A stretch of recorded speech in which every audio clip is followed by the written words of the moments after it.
देखिए, टीएमसी का मतलब बन चुका है तुष्टीकरण मुझे चाहिए। और हुमायूं कबीर तो टीएमसी ने ही उपजा है। पहले कांग्रेस के विधायक थे, फिर टीएमसी ने 2 बार मंत्री बनाया।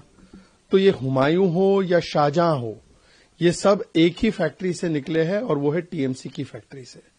और टीएमसी देखिए ना, बाबरी जिंदाबाद के नारे लगाने वाले हुमायूं को गिरफ्तार नहीं करती, पर जागो मां अगर कोई हमारी गायिका गाती है तो उसको टीएमसी के कार्यकर्ता पीट देते हैं। टीएमसी के नेता बोलते हैं राम जी मुसलमान थे। टीएमसी के नेता जय श्री राम का विरोध करते हैं। टीएमसी के नेता जो है वो सायोनी घोष जैसे नेता शिवलिंग का मजाक उड़ाते हैं। तो हुमायूं कबीर जो आज कर रहा है वो टीएमसी के इशारे पर ही कर रहा है। TMC equals Humayun Kabir equals TMC, वरना चुनौती है ममता बनर्जी हुमायूं कबीर को गिरफ्तार करके तो दिखाए।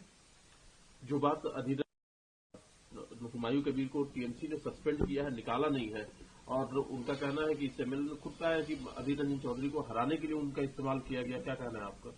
देखिए, कांग्रेस पार्टी वैसे तो टीएमसी के साथ दिल्ली में दोस्ती करती है और बंगाल में कुश्ती करती है, पर कम से कम अधीर रंजन चौधरी जी ने ये स्वीकारा है कि किस प्रकार से टीएमसी ने ही हुमायूं कबीर को खुली छूट दी है।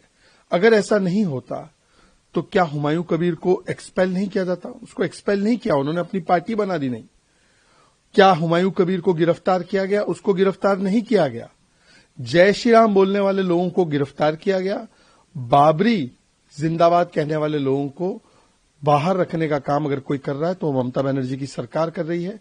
इससे स्पष्ट है कि ये शरिया और बाबरी को लाने के लिए बंगाल में टीएमसी हो या हुमायूं कबीर हो, ये दोनों संविधान के ऊपर रखते हैं। परंतु राहुल गांधी जो संविधान की बड़ी बातें करते हैं, चलिए भाजपा की मत मानिए, आपके नेता अधीर रंजन चौधरी की तो मानिए। और ममता बनर्जी के साथ दिल्ली में आपने, टीएमसी में आपने रिश्ता क्यों बनाए रखा है? DK Shivakumar anti Kerala remark.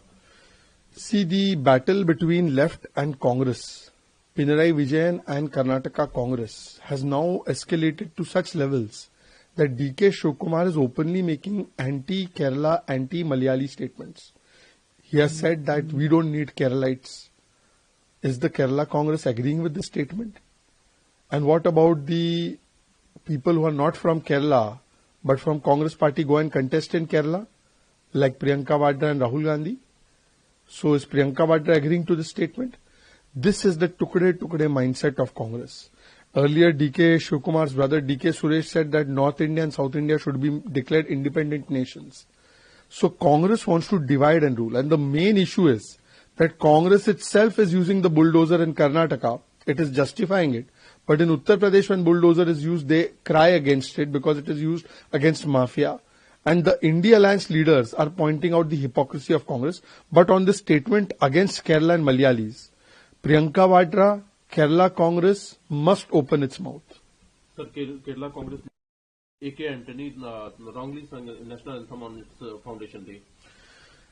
INC no longer means Indian National Congress. It means Islamabad National Congress. And therefore, Congress cannot even get national anthem right on its foundation day. This is a party which says Indian state ke khilaf ladna hai. This is a party which doubts Sena. This is a party which attacks Samvidhanik Sanstha. Now this is a party which opposes Vande Mataram and sings national anthem wrong, not on one occasion.